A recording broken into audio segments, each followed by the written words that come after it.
Merci beaucoup pour tes mots, Slide. Alors, il vient de pouvoir vous plein d'énergie, ben voilà, maintenant je vois bien sûr. Hein. Alors, merci d'être resté. Ça me fait plaisir. J'avais peur de me sentir seule, et puis voilà, avec mon choix à la hauteur. Vous vous sentez comment? Tout à l'heure, je vous posais la question avant Slide, est-ce que vous vous sentez un petit peu moins con? Comment ça se passe? Par rapport à tout à l'heure, vous êtes comment là? Alors, on va essayer de... Qui c'est qui se sent plus con qu'au début? Ça va. J'ai quand même vu des mains, je ne dénoncerai personne. Qui se sent pareil, qui ça n'a absolument rien changé dans la vie et garde. Ouais, ok, je comprends. Qui se sent un peu moins con? Ok, bon, on va pouvoir passer à la suite. Alors, un de mes grands amis, pas personnel mais spirituel, Albert Einstein, disait: il existe deux choses infinies, l'univers et la bêtise humaine. Et pour l'univers, il n'est pas totalement sûr. Je m'appelle Kerstine. Tout ce qu'on vous a dit sur moi est vrai, je pense, véritablement. En tout cas, j'aime à le croire. Je me sens bien. Je suis heureuse d'être là avec vous ce soir. On me définit avec plein de mots bizarres. En général, on dit que je suis atypique, que je suis donc un volcan, quelqu'un de, je sais pas, on dit plein de trucs chelous. Et moi, ça me va. Je fais partie effectivement de cette faune de personnes un peu spéciales, ce qu'on appelle les neuroatypiques, avec de la dyslexie, de la dyscalculie, du haut potentiel, que des trucs imprononçables et infréquentables et qui font que franchement, je suis super heureuse d'être quelqu'un d'un petit peu différent. Et que, à un moment dans ma vie, je me suis dit que ça pourrait être intéressant que je comprenne comment fonctionnait mon cerveau. Parce que manifestement, les autres ne pensaient pas comme moi. Quand j'étais petite, quand j'écoutais les gens parler autour de moi, je faisais rien du tout. Mais rien. Vous savez, cette sensation que tu parlais, toi, tout seul, dans le noir, en train de pleurer, moi, c'était intérieur. Vraiment. J'étais là et j'ai regardé tous comme ça. J'étais petite, enfin, j'étais jeune, voilà. Et je ne faisais rien. Je ne comprenais pas pourquoi les gens pensaient différemment de moi. Je ne comprenais pas pourquoi on me donnait des devoirs vraiment débiles à l'école. Je trouvais que les gens étaient cons. Mais vraiment. Vraiment, vraiment très très cons. Et quand on a 3-4 ans, en fait, apparemment, il ne faut pas le dire. Voilà.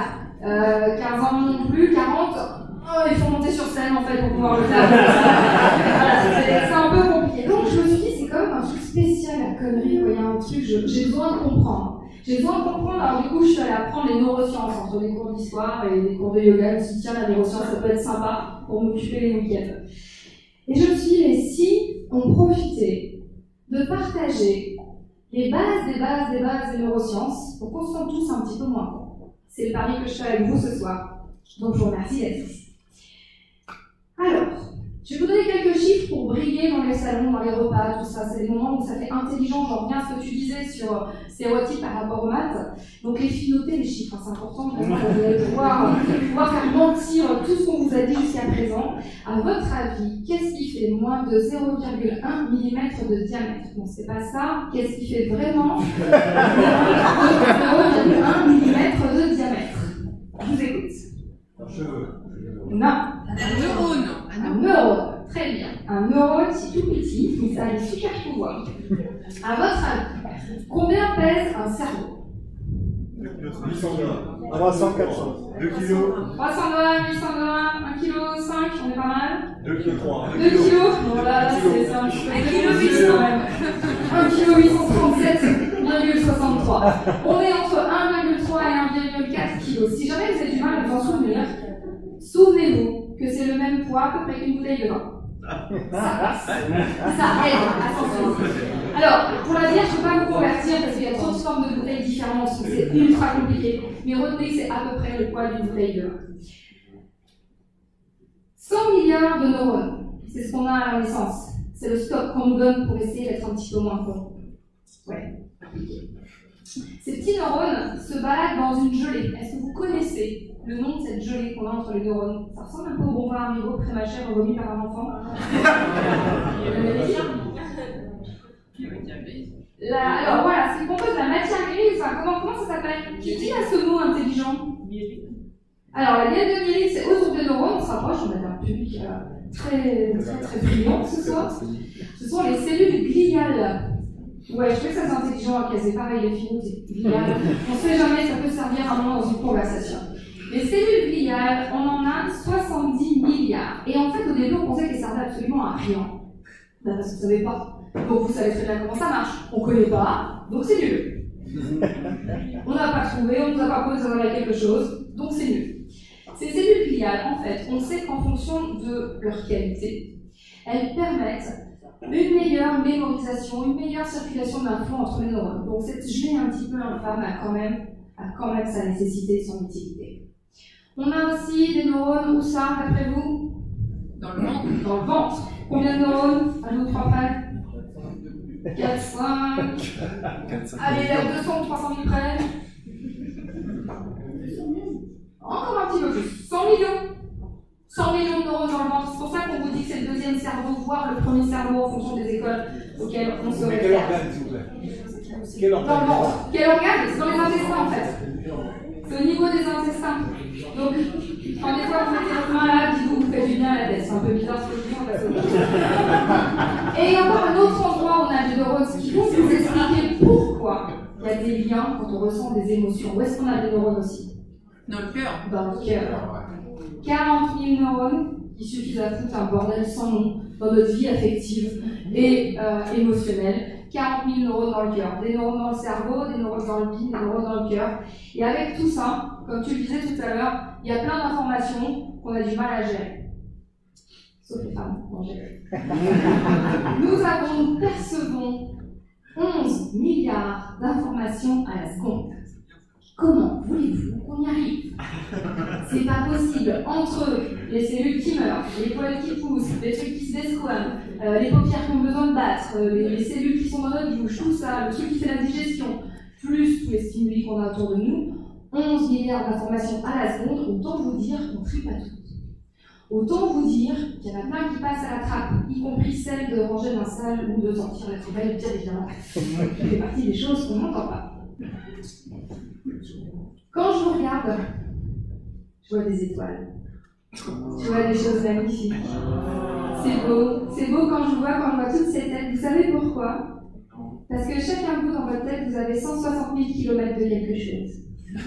Et 160 000 km de quelque chose, c'est la moitié de la Terre à la Lune. Donc, 2 petites têtes, ça fait la Terre à la Lune. 4 petites têtes, ça fait l'aller-retour. On peut faire un voyage dans l'espace comme ça. Qu'est-ce qu'on a dans la tête qui peut faire 160 000 km? Bon alors, la question de savoir qui un jour a trouvé ça pertinent d'ouvrir un cerveau, d'enlever des trucs, on n'en parle pas ce soir. Ce sera pour une autre conférence. Qu'est-ce qu'on a qui peut faire 160 000 km dans notre cerveau? Les neurones, les uns après les autres. Non, c'est pas les neurones les uns après les autres. On a essayé, ça marche pas bien. L'atelier est en cours d'ailleurs. Quoi d'autre? Qu'est-ce qu'on peut extirper comme ça dans le cerveau? Dans les cellules gliales, ça reste définitivement de la gérer à nouveau, pas digérer, ça marche pas. Les axones. Non plus. Les méninges? Qui a voulu faire intelligent? C'est pas les connexions, non, on a d'autres choses quand même dans le cerveau.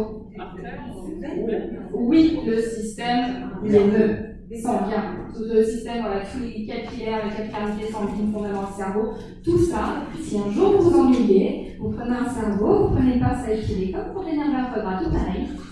Du sud-ouest, pardon. Et vous pouvez vous amuser à faire la distance de la Terre à la Lune. C'est une info tellement essentielle pour devenir enfant, vous êtes d'accord avec moi?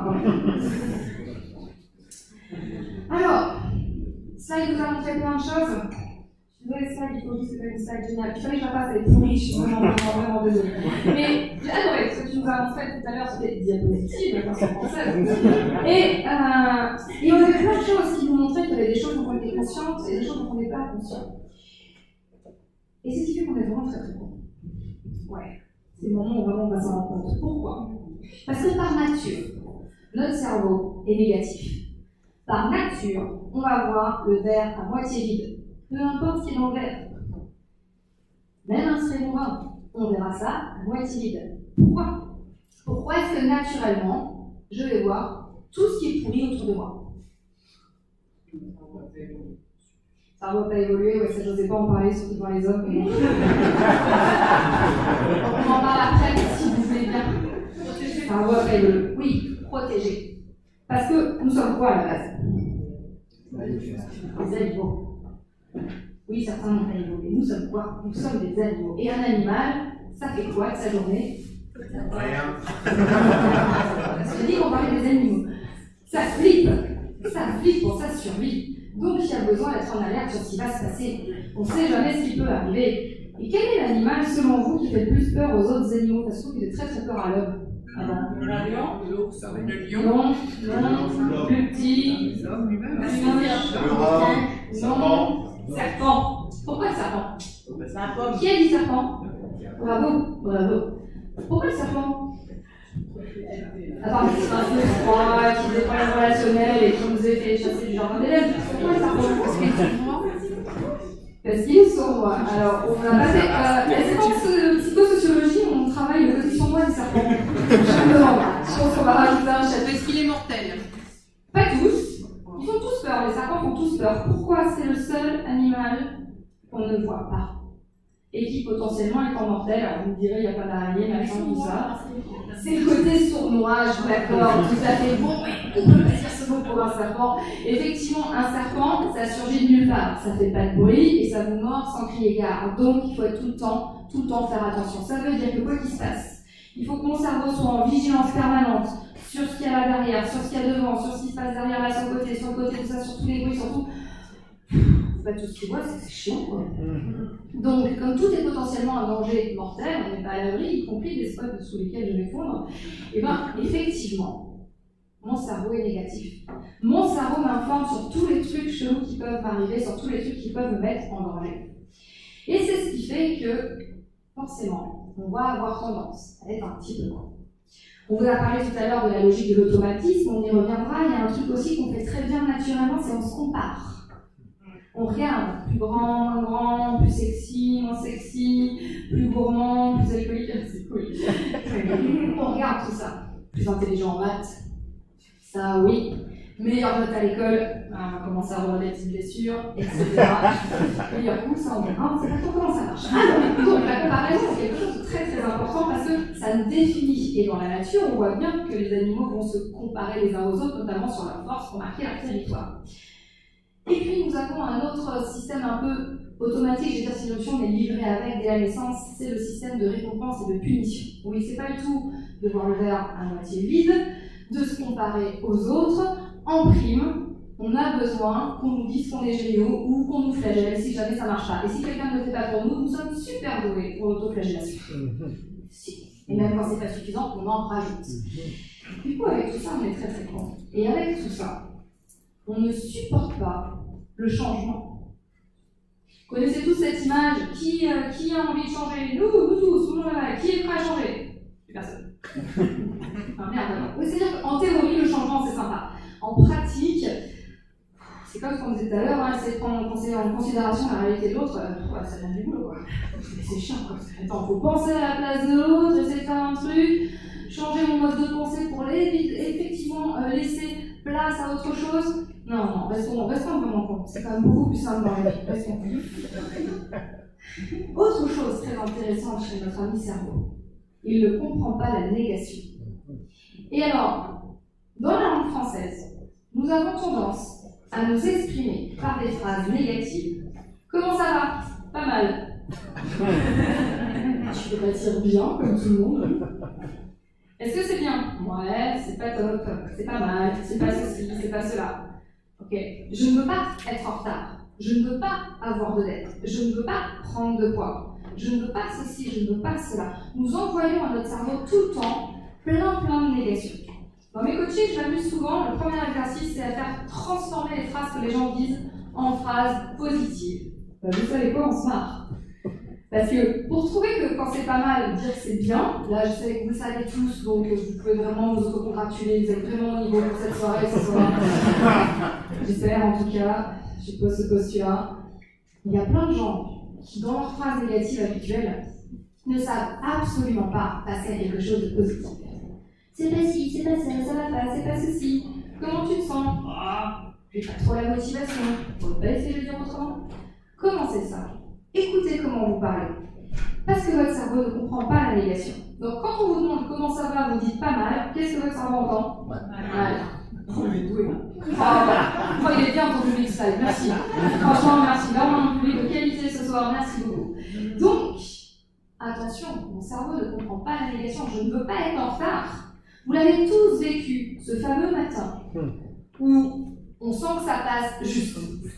Mais juste. Mais vraiment juste. Voilà.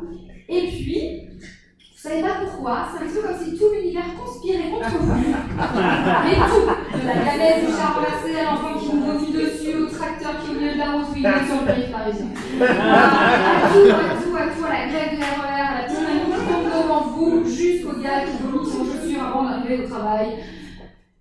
Tout conspire pour que vous soyez en retard. Et vous êtes là en train de dire je ne veux pas être en retard, je ne veux pas être en retard. Mais là c'est drôle, c'est que votre cerveau il entend retard. Donc, il vous obéit. Voilà. C'est comme quand vous arrivez à votre boîte aux lettres, je veux pas de facture, je veux pas de facture, je veux pas de facture. Ok. Bon, ça marche pas avec je veux pas d'enfant, machin, tout ça, il faut pas mais pour le retard et pour les dettes, ça fonctionne. Donc attention, observez-vous dans votre vocabulaire pour voir ce qui se passe par rapport à tout ça. Ce qui est très intéressant là aussi, on l'a vu tout à l'heure, c'est que, on est un peu con, on croit que ce qu'on voit. C'est vrai. Il y a certaines expériences sur les sens qui vont vous faire comprendre qu'en fait, c'est pas si simple que ça. Ça se passe pas forcément juste comme ça. C'est pas parce que je vois pas un truc qui n'existe pas. Pensons à notre pote coronavirus. Au hasard. On le voit pas. Il est là. Il n'a pas intérêt à ce soir, ça va faire. Attention, tout le monde va bien. Il est là, mais on ne le voit pas. Pensons à l'univers. Il est là, mais on ne le voit pas. Tu peux essayer de regarder comme ça, si tu vas chercher. Tu ne vois pas. Ce qui est très intéressant, c'est au moment où vous fermez les yeux, c'est un peu comme si vous perdez tous vos sens. On va faire l'expérience. J'aime bien faire des expériences. Je vais vous inviter justement à fermer les yeux. Le premier qui répond fait perdu. Prenez une pause un peu tranquille, allez, posez-vous, essayez de rester assis, fermez les yeux, mettez vos deux pieds à plat sur le sol, c'est plus simple quand même. C'est un vrai exercice, hein, je ne sens pas très motivé. Allez, c'est la digestion là. Allez, ah vous c'est pas venu pour bosser, on a dit qu'il fallait être moins court, il y a un peu de boulot quand même. Allez, fermons les yeux. Fermons les yeux. Et écoutez les bruits qui sont autour de vous. Tous les bruits. Ma voix c'est facile. Mais tous les bruits. Essayez véritablement d'entendre la ventilation, si vous êtes sur ton avis. Essayez d'entendre les enceintes, les gens qui respirent, qui font des petits bruits bizarres, en passant la main sur la cuisse, des choses comme ça. Les rires. Essayez. Mettez le focus sur les rires. Sur tous les bruits. Et n'écoutez que les bruits. Essayez de faire en sorte que chaque bruit soit au même niveau. Accrochez-vous. Les bruits sont là, ils passent. Vous les conscientisez. Et vous les écoutez. Et en même temps, vous gardez à l'esprit les bruits. Et vous allez prendre conscience du contact de votre corps avec ce qui l'entoure. Votre chaise, si vous avez un bras sur la table, vous ressentez le contact. Mais gardez les bruits à l'esprit. Les bruits, le contact. Toujours les bruits, au même niveau. Si vous êtes super fort, le contact, au même niveau de perception. Et puis vous avez mangé ou bu quelque chose, vous allez aller chercher au fond de vos papilles le goût qui reste dessus. Il y a toujours un truc qui traîne. Un café, une bière, un kebab, toujours un truc qui traîne. Et essayez de le remonter à votre conscience, tout en gardant les bruits. Tout en gardant également le contact. Puis vous allez essayer de choper une odeur. On a de la chance, on a plein d'odeurs de transpiration. Profitez. On a aussi quelques odeurs d'alcool, tout ça, super étrange, tout. Vous gardez les bruits en tête, vous gardez le contact en tête, vous gardez le goût en tête, vous gardez les odeurs en tête. Essayez de voir ce que vous ressentez sur votre peau aussi, ça permet de percevoir pas mal de choses. Plein d'infos qui vous arrivent. Conscientisez-vous dans cette salle. Et rouvrez les yeux. Qui est capable de garder en mémoire en même temps les bruits, le contact, le goût, la sensation, déjà ensemble, et en prime quand vous ouvrez les yeux. Sachez quand on ouvre les yeux, les 3/4 du temps, tout s'arrête. On ouvre les yeux, on perd tous les sens. Et on voudrait dire qu'on est capable de tout voir et de tout comprendre. On voudrait dire qu'on a raison. Je l'ai vu. Je l'ai vu de mes yeux vus, je le sais quand même. Pourquoi croyez-vous que sur une scène de crime, on a 4 témoins qui ont vu 4 personnes différentes? Le mec, il était grand, il était petit, il était roux, il était chaud, il était noir, quand même. Faut pas oublier. Il était noir, bien évidemment. 4 personnes. 4 personnes qui vont vous décrire 4 individus différents. Il n'y a qu'un mec qui a fait le braquage. Un seul. Pourquoi? Parce que nos sens nous trompent. Parce que nous ne pouvons absolument pas nous fier à ce que nous voyons. Déjà, est-ce qu'on est sûr qu'on voit les bonnes choses? Je ne sais pas si vous êtes amusé à regarder comment vous voyez les animaux. Qu'est-ce qui dit que nous, êtres humains, nous avons la bonne vision du monde?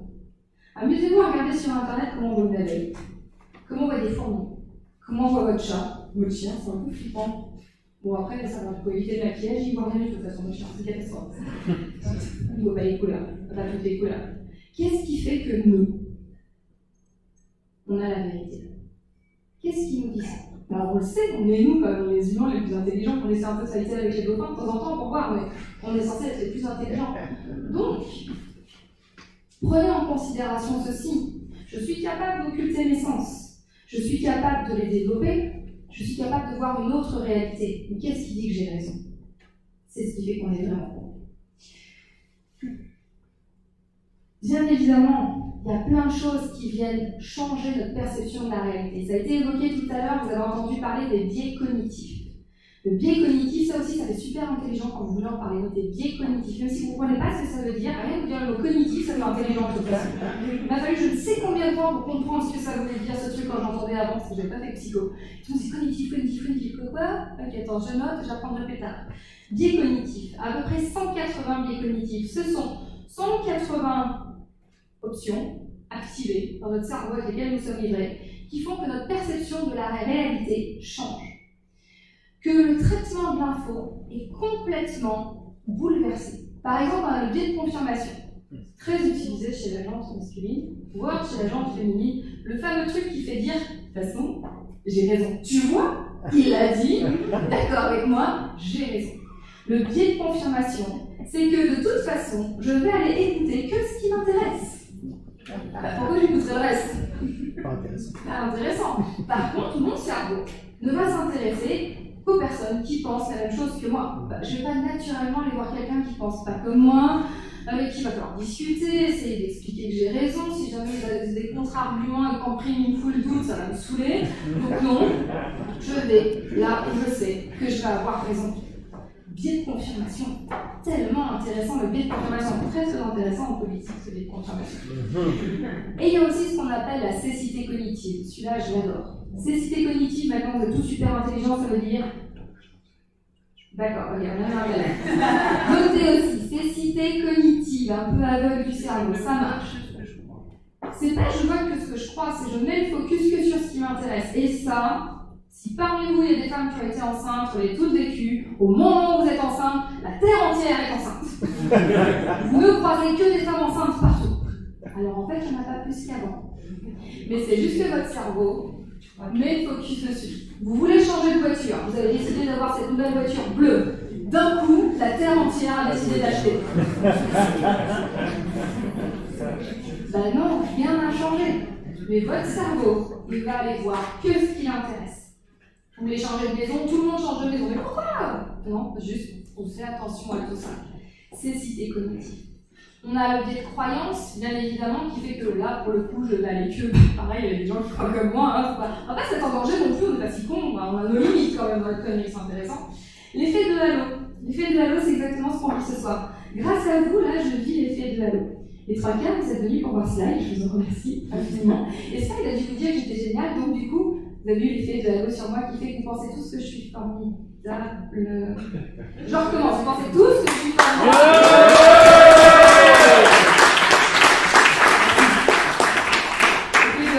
Manipulation du public aussi, bien sûr, c'est encore autre chose.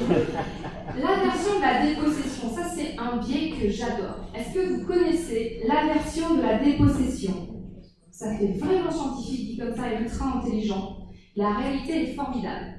Imaginez, vous possédez un truc. Qu'est-ce que vous pouvez posséder?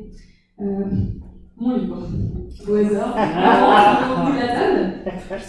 Vous possédez mon livre. Et le nouveau que je vais sortir en mois d'août. Chaque moment. Et vous possédez mon livre, et quelqu'un en face de vous n'a pas mon livre. Oui, je sais, c'est honteux, on est bien d'accord, on en parlera après. La personne en face n'a pas mon livre. Le biais de l'aversion de dépossession, c'est qu'on va donner plus de valeur à ce qu'on a et qu'on ne veut pas perdre, plutôt qu'au truc qu'on va vouloir acheter. En gros, on se la fait un peu comme ça, en négociation. L'autre va dire, tu vas payer combien? 10 € au fond de la salle, d'accord, très bien, écoute, bah toi tu l'as déjà, je t'en donne 5 €. Ça va pas, non? Je l'ai, lui. Et il vaut 12, je l'ai touché. J'ai vu, il est à moi. Et l'autre en face va préférer dire, non, j'en veux pas. Alors on passe vraiment à côté d'un super truc. Mais il va dire, non, j'en veux pas, parce que l'objet n'a pas la même valeur, vu qu'il ne le possède pas.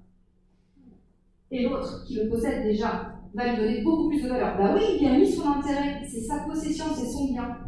Biais d'aversion de dépossession. Je ne veux pas perdre ce que j'ai. J'accorde moins de valeur à ce que je n'ai pas. Un autre très très intéressant qu'on a bien suivi ces derniers temps, qu'on recommence à subir, c'est le biais d'ancrage. Le biais d'ancrage avec des chiffres. Vous savez ce qui fait flipper? Quand on vous dit qu'il y a des cas de coronavirus, quand on vous dit qu'il y a des morts, quand on vous dit qu'il y a des soldes pendant le coronavirus, c'est trop de chiffres. Le biais d'ancrage, c'est typiquement les soldes. Vous prenez un article, oh elle est trop mignonne cette petite robe, et on vous dit qu'elle est exceptionnellement à 29 € au lieu de 99 €. Déjà, il n'y a rien qui vous prouve qu'elle est à 99 € avant. Clairement, il n'y a rien. Mais par contre, parce que c'est marqué dans votre tête, waouh, la super affaire, t'as vu, c'est 99 €. T'en sais rien. Ils ont manipulé les étiquettes peut-être juste avant, mais ça fait la référence. Sachez, pour tous ceux qui ont besoin de négocier une augmentation, ou de vendre un truc, que si vous parlez le premier d'argent, vous parlez le premier d'un chiffre, c'est vous qui faites le biais d'ancrage. Et parlez avec un chiffre, petite astuce, attention, avec un chiffre compliqué. Vous n'allez pas vouloir un truc à 10 000 balles. Vous allez vouloir quelque chose à 11 797. Et là, dans le cerveau d'en face, c'est la panique. C'est comme ce chiffre. Et ça marche sur une négociation de maison, une négociation de contrat, une négociation de voiture. Vous ne vendez pas un truc à 7000 et quelques, 7400, non, vous vendez à 7397. Parce que l'autre, en face, c'est trop de boulot d'essayer de négocier. Le prix sera moins baissé si vous donnez quelque chose avec des chiffres comme ça et que vous parlez en premier, que si vous essayez de négocier. L'autre vous dit 10 000, vous dites 9 980. Non, c'est lui qui aura gagné.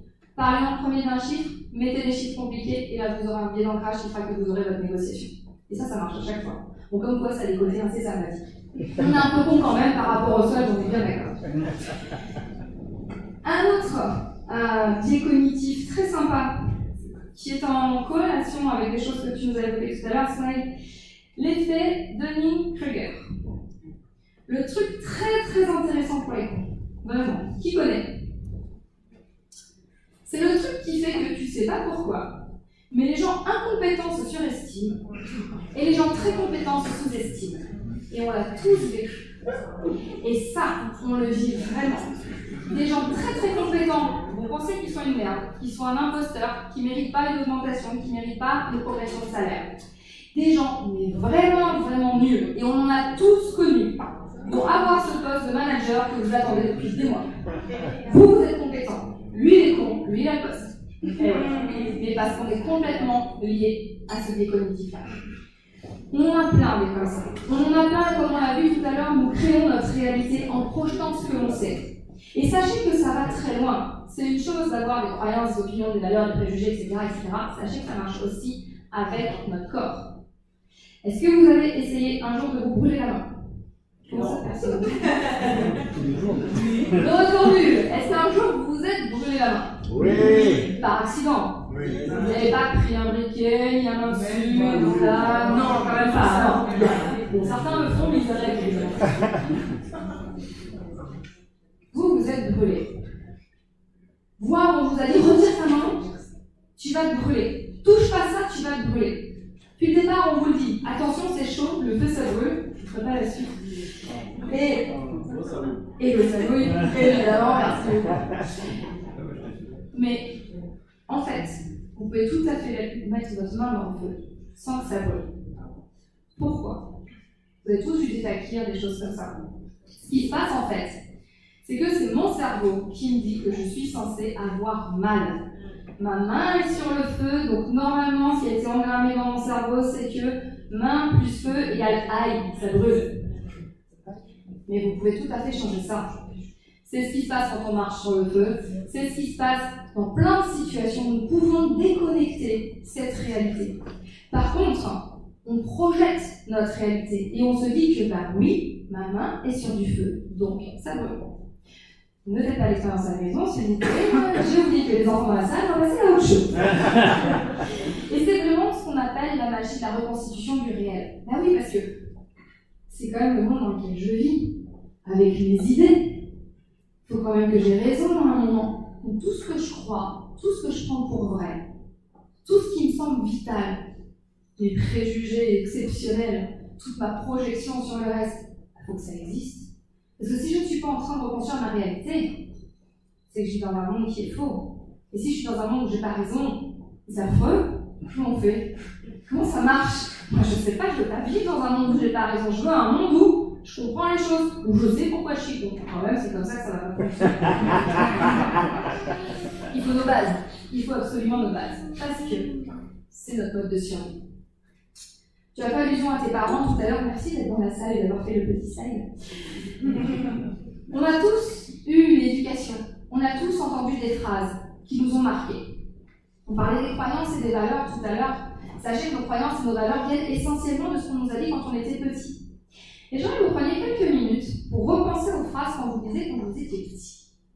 Qu'est-ce que vous avez entendu toute votre enfance, qui vous a été répété par vos parents, par vos grands-parents, par vos profs, frères et sœurs, les phrases qui vous ont poussé et les phrases qui vous ont arrêté dans votre élan de génie. Qu'est-ce qu'on vous a dit? Est-ce que vous avez entendu, vous savez, c'est plein de proverbes aussi, des fois, l'avenir appartient à ceux qui se lèvent tôt. Il faut souffrir pour être belle. Les garçons, ça ne pleure pas. Hein? Un mec, ça ne pleure pas. Qu'est-ce qu'on vous a dit? Qu'est-ce qui vous vient à l'esprit? Arrête de boucher, tu vas rester coincé. Arrête de boucher, tu vas rester coincé. Génial. Elle est géniale. Arrête de boucher, tu vas rester coincé. Quoi d'autre? De quoi vous souvenez-vous? Des fois, il y a des trucs chouettes. Et les trucs, vas-y, aie confiance en toi, tu peux tout réussir. Ou alors, t'es nul, t'iras nulle part, on peut vite avoir. Qu'est-ce qu'on vous a dit? Repensez-y. Qu'est-ce qui a façonné votre façon de voir le monde? Parce que toutes ces phrases-là, que vous y ayez cru ou pas, que vous soyez vous-même parents en train de rebalancer les mêmes phrases que votre mère, oui, ça fait mal. On le fait tous. Nous véhiculons des croyances, nous véhiculons des valeurs, et nous les tenons pour vrai et pour acquis. Et des fois on se dit, oh là là, mon Dieu, mais je suis comme ma mère, comme ma grand-mère, c'est pas possible. Ben oui, mais c'est au fond de moi. Et je prends ça de façon automatique. Et j'ai construit ma réalité là-dessus. Il y a un exemple que j'aime bien prendre. C'est un exemple, je pense, le plus politiquement correct qui existe. J'ai cherché longtemps. Hein. Mais j'ai été confrontée un jour à une croyance assez improbable. S'il y a des restaurateurs dans la salle, j'aimerais qu'on m'explique cette situation. Un jour, j'étais chez quelqu'un dont je ne sais pas le nom. Je sais. Et on devait manger le soir. Jusque-là, tout est normal. Et je vois qu'elle a un concombre et je propose qu'on fasse du concombre. Et là, elle m'a dit, mais non, Claire, ça va pas. On ne mange pas de concombre le soir. C'est quoi ça, la religion? Parce que moi, dans la même on peut, en fait, il y a des histoires de viande, de trucs comme ça, des fois, de carême, mais concombre, je ne connais pas. Et elle m'explique que, bah non, on ne mange pas de concombre le soir. Et je lui demande pourquoi? Bah, parce que ma mère m'a toujours dit. Elle a creusé la situation, elle a fait une étude comparative, elle a regardé, le concombre, et elle ne s'est même pas posé la question de remettre en question cette croyance. On ne mange pas de concombre le soir, point. Maman l'a dit, mamie le dit, c'est un truc de famille quand même. Donc elles ont raison. Résultat, ce concombre a eu la sauce pour la soirée. Et moi, ça m'a intriguée. Parce que moi, dans ma croyance, on peut complètement bouffer du concombre le soir. On parle de concombre, c'est facile. Si on va sur des questions comme le rapport à l'argent, comme la réussite sociale, comme la réussite sociétale, marié, enfant, maison, chien, la totale, vous savez, je veux dire fidélité, tout ça, c'est plus compliqué. C'est beaucoup plus compliqué. Nous ne ferons pas l'analyse de ceux qui ont vu au mot fidélité.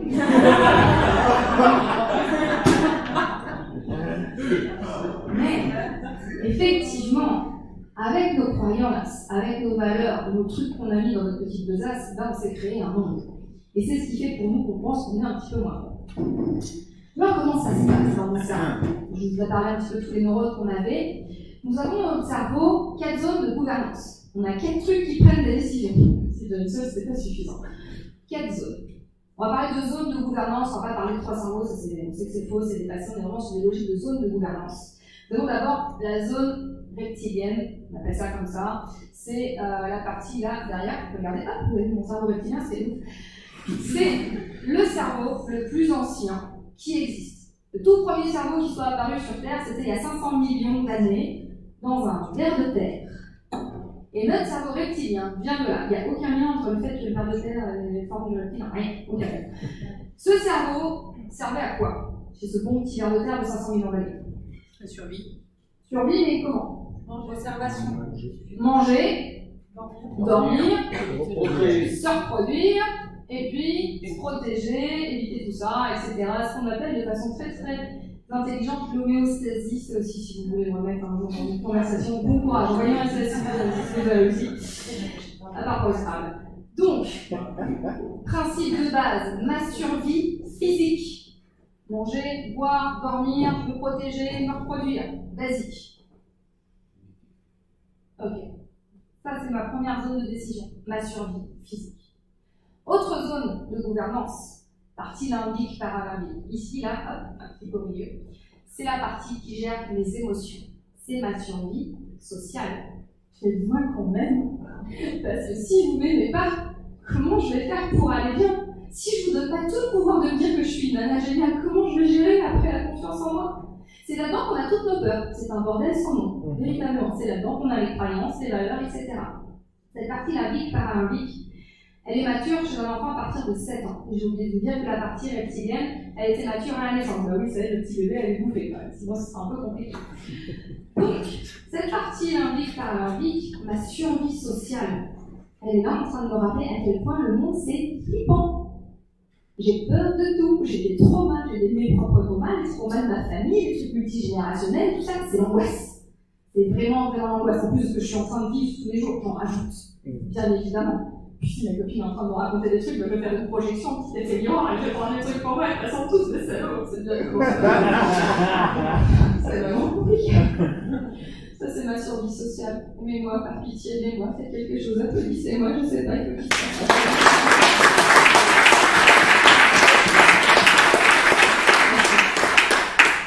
Heureusement, nous avons une troisième option,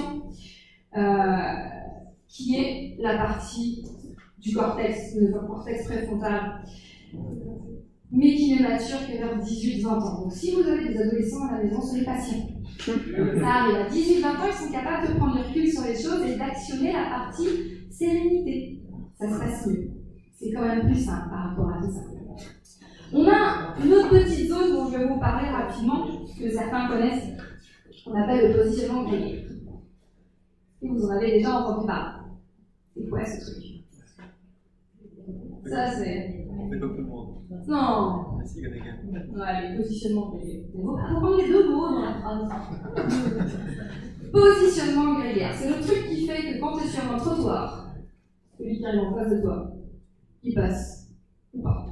Et là, c'est toi qui décides. C'est un positionnement grillard qui est un peu genre dominant. Il ne passe pas. Même si c'est une poussette. Même si c'est une poussette de jumeaux, ça passe pas. De toute façon, ça passe pas, par principe, sur un trottoir.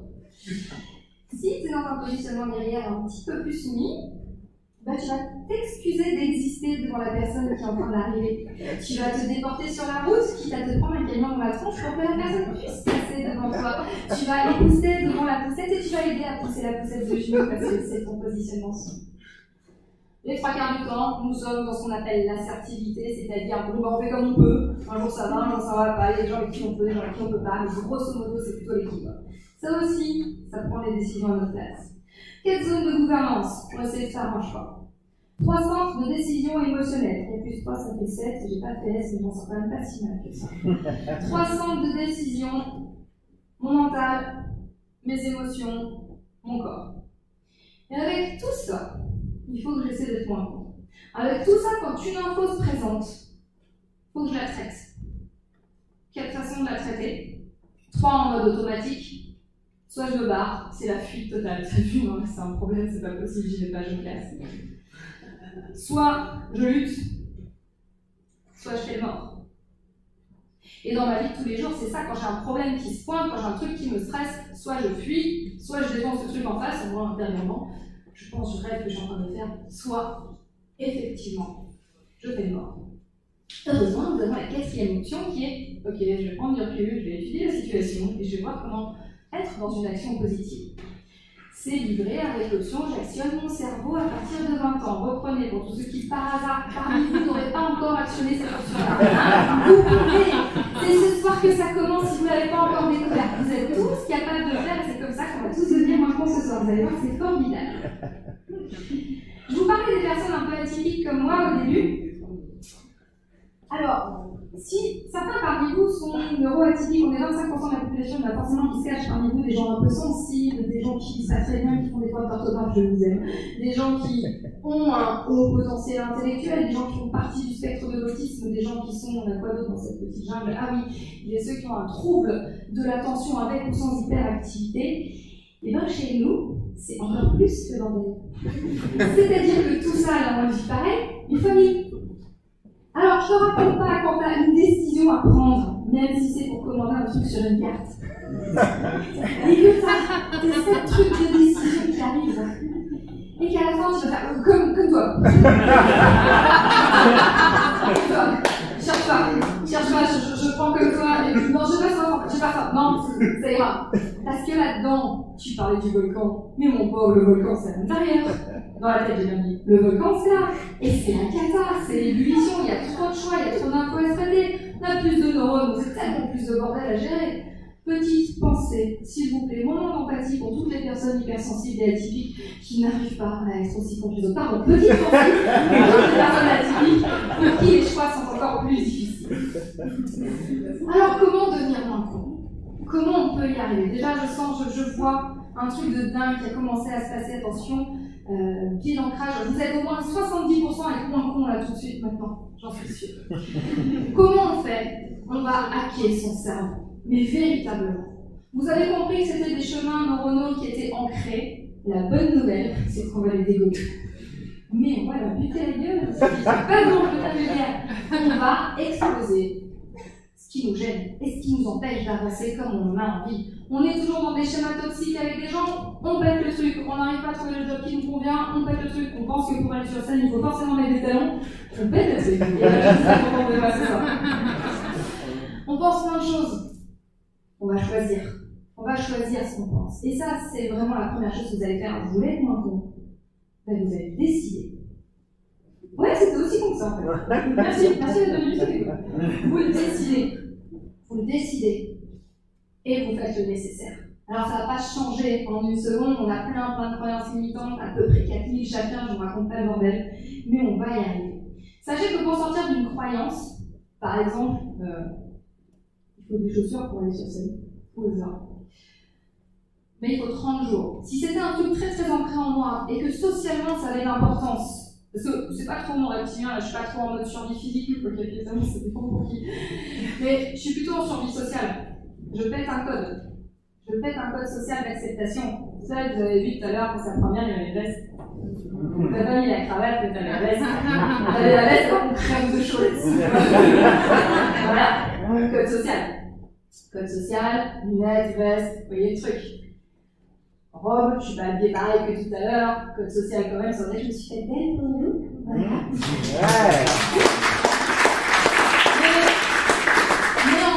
De m'assumer et d'expérimenter le truc. Si je veux péter une croyance, par exemple que l'avenir appartient à ceux qui se lèvent tôt, alors tous ceux qui ont lu le Miracle Morning, merde. Bon, le Miracle Morning c'est sympa, je sais pas si vous connaissez, c'est le truc qu'on fait à 5h du matin, pendant 1 heure, on prend soin de soi, on lit un bouquin, on écrit sur toi, on fait du sport et on est ultra zen.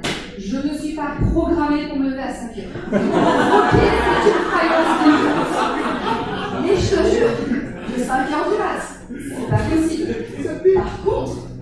Par contre, je peux décider de me lever un peu plus tard ou de le faire à un autre moment dans ma journée. Mais si je veux aller péter cette croyance que je ne suis pas faite pour me lever tôt le matin, que je ne suis pas faite pour faire plein de choses, que je ne suis pas faite pour marcher dans la nature avec un bandeau sur les yeux, par exemple, que je ne suis pas faite pour cette truc-là, ben ça va prendre si vraiment c'est un truc bien ancré, minimum 21 jours de pétage de croyances. Pendant 21 jours minimum, je vous propose 30 pour être sûr de bien consolider le truc quand même. Ça redevient une habitude, pardon. Pendant 30 jours, tous les jours, vous allez vous dire une phrase qui dit que vous y arrivez. Si j'avais eu un gros problème avec cette situation, pendant 30 jours, je me serais dit je suis sur scène sans chaussures et c'est cool. Et je kiffe. Et je mets les mots qui me vont bien. Je suis capable de. J'ai envie, je réussis telle chose. Et je me dis ça minimum 3 fois par jour pendant 30 jours. Il y en a qui disent ouais, c'est un truc con quand même, méthode Coué. Mais ça marche. Ça marche parce que notre cerveau il est très con. Et qu'à partir du moment où on lui envoie ces infos, où on est en train de péter la gaine de myéline, de nos neurones, et qu'on est en train de créer des nouvelles connexions, et ben ça fonctionne. Il y a peut-être 10 ans, vous étiez convaincu d'un truc, je n'avais pas de concombre le soir. Et aujourd'hui, vous êtes les premiers à bouffer du concombre le soir. Qu'est-ce qui s'est passé dans votre cerveau, dans votre vie sociale, je ne veux pas savoir, mais qu'est-ce qui s'est passé dans votre cerveau? Vous avez changé des connexions neuronales. Vous avez affaibli, et c'est un truc de dingue, vous avez affaibli une connexion neuronale pour en créer une autre. Ça marche sur les concombres. Ça marche sur des trucs de folie. Ce qu'on appelle la neurogénèse. Autrement intelligent. Ça marche sur la guérison. Ça va être la séquence émotion. Attention, vous êtes prêts? Ouais, on y va. Personnellement, j'ai eu très grave problème de santé. Et il y a 9 ans, on m'a dit que c'était foutu. Il y a 9 ans, on m'a dit qu'il me restait 4 mois à vivre et que de toute façon, on ne pouvait absolument plus rien faire pour moi. On m'a opéré, on m'a enlevé des tumeurs, un truc de ouf. Et pendant cette opération, j'ai fait ce qu'on appelle une expérience de mort imminente. Je suis revenue dans un corps qui était dans un état catastrophique. J'ai perdu l'usage des bras et des jambes. On m'a dit de toute façon c'est pas possible, c'est n'importe quoi, ça marchera pas pour vous. Vraiment, il vous reste 4 mois. Je les ai regardés, le médecin, je leur ai dit non. Non, je ne suis pas d'accord. Je n'accepte pas cette réalité. Dans ma réalité, je suis revenue, c'est que j'ai un truc à faire. Dans ma réalité, j'ai décidé de vivre. Donc, ta psychologie est de balle, tu la remballes, parce que je vous garantis que beaucoup de médecins n'ont pas eu de cours de psychologie. On va pas faire quelque chose. Mais j'ai décidé que j'allais y arriver. Et j'ai décidé que j'allais vivre. Et même en ayant des analyses médicales qui prouvent que je suis pas viable, j'ai jamais été aussi bien dans ma vie. Chaque jour, depuis 9 ans, merci. Chaque jour depuis 9 ans, tous les matins, je me dis que je suis en parfaite santé. Chaque jour depuis 9 ans, je me dis que ma vie est celle que je décide. Alors bien sûr, je me prends plein de claques dans la gueule, bien évidemment, elles font juste un peu moins mal, où j'arrive à mieux les vivre. Mais chaque jour, je change mon corps, je change mon ADN. J'ai réussi à reconstruire des trucs dans mon corps qui n'auraient pas dû se reconstruire, ce qu'on appelle la neurogénèse. Au niveau du cerveau, on sait que quand les gens ont des accidents, au niveau du cerveau, on arrive à reconstruire d'autres zones, ce qu'on appelle la plasticité neuronale qui fonctionne. Vous pouvez tous changer votre réalité. On vous dit que vous n'arriverez pas à trouver un job, on vous dit que vous n'arriverez pas à trouver l'amour, on vous dit que vous n'arriverez à rien. Merde. Vous pouvez le faire. Vous pouvez le décider. Il n'y a personne qui m'a dit oui, Clé, alors peut-être que tu peux me vivre ou pas. Non, je parle de la question, elle se pose même pas. Attends, je prends mon agenda, je dis, qu'est-ce que je fais vendredi prochain? Non, c'est pas prévu. Non, je suis là et je reste. Je suis là, je reste et j'y crois. Et j'avance. Et j'ai cette énergie de malade que j'alimente chaque jour. Bravo. Et je ne vais pas la mettre de temps.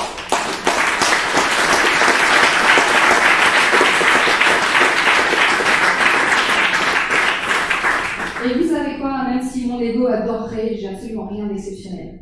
Je suis juste moi. Et j'ai décidé de changer ma réalité. Et vous pouvez tous le faire. Et c'est ce qui va vraiment vous permettre de devenir moins con. Et alors vous allez voir, c'est dingue. Parce que quand on commence à croire que c'est possible, j'ai pas encore dit croire en soi, hein, ça c'est l'étape d'après. Je commence à croire que c'est possible. Je décide que c'est possible. Je change ma vision du monde. J'arrête avec le il faut de je dois, c'est je choisis, j'ai envie. J'y vais, je m'autorise, je me donne la chance. Putain, ça pourrait marcher en fait. Ok, je peux me ramasser. Ça, je le sais. Mais ça pourrait marcher. Et il se passe quoi dans ma réalité si ça marche? C'est chouette, oulala, ça me fait peur de réussir. Ben oui, donc je ne réussirai pas, c'est pas possible. On s'en fout. Je décide que je réussis, je décide que j'avance. Vous pouvez tous le faire. Vous allez voir qu'en commençant à changer vos croyances, vous allez carrément changer de philosophie de vie. Il se passe un truc de dingue entre le moment où on est moins con et on change rien dans son frigo. On n'est pas devenu bobo pour autant. On prend juste conscience de ce qui se passe. Si je m'apporte quelque chose de positif en croyant en moi, je vais avoir envie d'apporter un truc positif à mon corps. Du coup, je vais avoir envie de respirer un air un peu plus pur. Voilà, en 2 secondes, je me retrouve à vivre en sud-ouest, c'est qui le fout. Venez en Occitanie, on zen. On a besoin d'évoluer. Dès qu'on a conscience des choses, on avance vers quelque chose de plus simple. Et c'est pas seulement devenir moins con, c'est carrément changer de vie. On prend conscience de son sommeil, de tout ça, etc.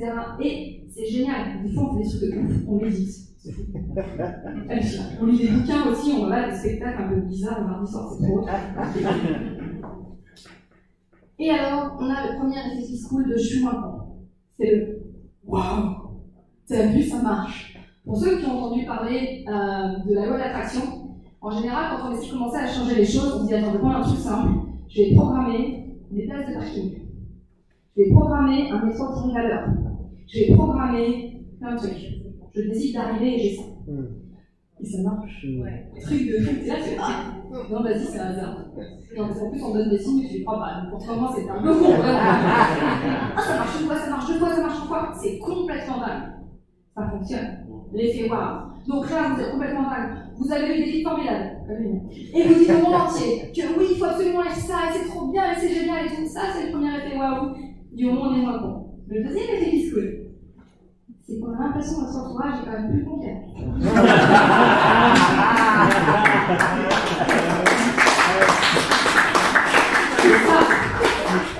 Ça c'est dur. Putain. Toi, tu bosses sur toi, t'as lu les accords Toltec, t'as fait plein de machins, t'as écouté Christophe en méditation, t'as même téléchargé le petit bambou sur ton téléphone, c'est pour te dire à quel point. Et l'autre, là, est en train de te parler de l'histoire du chien et de la voisine. Incroyable! Où il te demande mais comment je vais faire, tu comprends, il y a telle émission qui est passée, je sais pas, j'ai les vacances, elles sont la comme d'habitude avec machin. On s'en tape. Mais oui, mais c'est bien toi, c'était aussi comme ça il y a 3 semaines. 30 jours, t'as pris de l'avance. Deuxième effet, notre regard sur le monde change. Et ça, c'est quelque chose de très très important à prendre en considération. Je vais faire 2 cadeaux ce soir. Hormis notre présence exceptionnelle, excusez-moi.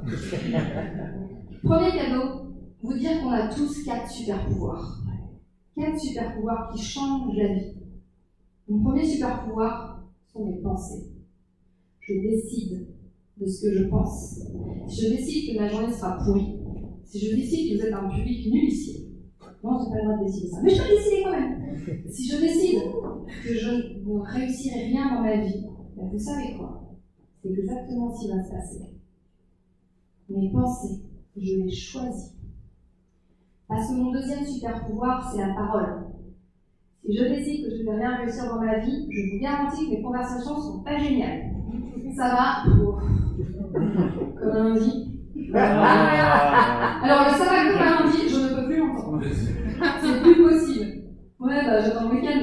Déjà, je suis rendu compte que le week-end, j'aime plus ce que je veux dire. Mais ça va comment?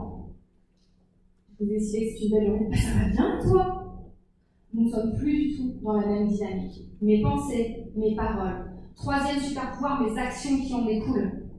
Il est évident qu'à partir du moment où on est sur une pensée qui donne de l'énergie, et bien forcément, on attire des choses de dingue. Vous arrivez, vous souriez, vous êtes sympa, vous faites un check du coude, c'est le nouveau truc. Ah ouais, c'est trop cool, machin, c'est nickel, à combien c'est pas ton coup de pardon. Mais c'est chouette. Et je valide. C'est cool. Vous arrivez en faisant la gueule. Est-ce que vraiment ça va être sympa pour votre entourage? Non. Mais qu'est-ce que vous allez entendre? Voilà, elle est contente celle-là. C'est lundi, quoi, de me dire, c'est lundi, c'est sûr. Quatrième super pouvoir, l'éthique dans lequel je fais tout ça, l'énergie que je vais impulser à tout, mes mots dans ma tête, mes mots qui sortent de ma bouche, les paroles, mes actions, et l'énergie globale, l'intention que je vais mettre dans tout ça. Je décide que j'y arrive, je vous garantis que quand je décide que j'y arrive, j'y arrive. Je décide que cette vie est pourrie, je vous garantis, je vous pourris la vie. Et ça, ce sont 4 super pouvoirs à prendre en considération de façon très très importante. Changez votre focus. Regardez ce qui vous fait du bien. Regardez ce qui vous donne de l'espoir. Regardez ce qui correspond à vos rêves. Vous savez quoi, on peut tous le faire. Même si on prend tous plein de signaux, machin, dont on n'est pas conscient, la bonne nouvelle, c'est qu'on n'en est pas conscient. Donc, agissez sur le truc dont vous êtes conscient. Et ça aura un impact assez exceptionnel. Le deuxième cadeau que je vais vous faire pour le recevoir, je vais vous demander de vous lever, s'il vous plaît.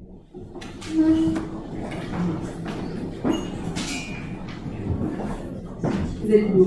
D'ailleurs, je viens de demander, est-ce qu'on peut allumer la salle? Il y a un interrupteur, alors sous l'alarme, on ne mélange pas les deux. L'alarme est rouge, l'interrupteur est blanc. Gauche de la porte, merci. J'ai envie de vous voir. Ah, cool.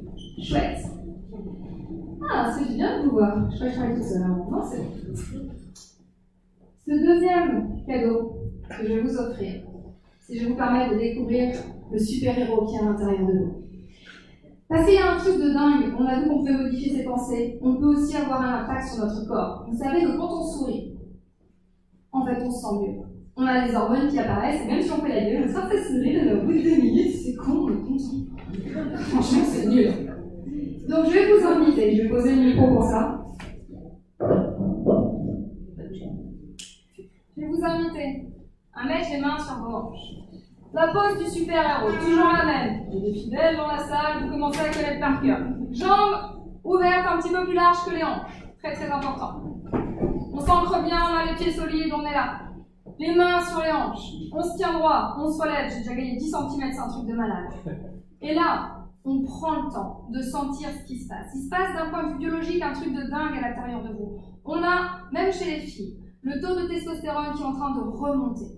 On est en train d'avoir une posture qui nous met dans une confiance en nous complètement exceptionnelle. Bien, on se tient bien, on est vraiment bien sérieux et tout. Allez, un peu d'effort. Vous restez comme ça. Et je vous invite même à fermer les yeux. Et parce que là, vous allez ressentir toute la puissance qui est à l'intérieur de vous, toute cette belle personne qui est à l'intérieur de vous et que vous n'êtes pas encore allé rencontrer. Toute cette personne qui est vraiment très très loin d'être conne et qui est complètement à l'intérieur de vous. Sentez-la vibrer partout, dans tous vos cerveaux, dans tous vos neurones. Elle est là, 2 minutes de cette posture tous les jours. Et ça va vous changer la vie. 2 minutes et je vous conseille de le faire à poil devant votre glace. Et vous regardez dans le petit volet qu'on a sur le côté, vous regardez dans la cicatrice, vous regardez partout. Parce que le moment où vous serez capable d'être devant votre glace avec cette posture, et que vous serez capable de voir la personne exceptionnelle qui est à l'intérieur de vous, je vous assure que vous aurez réussi à faire plein de grandes choses. Einstein disait, et je terminerai avec lui encore, que la folie, c'est de penser qu'en faisant toujours la même chose, on va arriver à un résultat différent. Alors gardez cette posture de super-héros que vous avez à l'intérieur de vous, rencontrez toute la beauté de qui vous êtes, et devenez moins con. Merci beaucoup.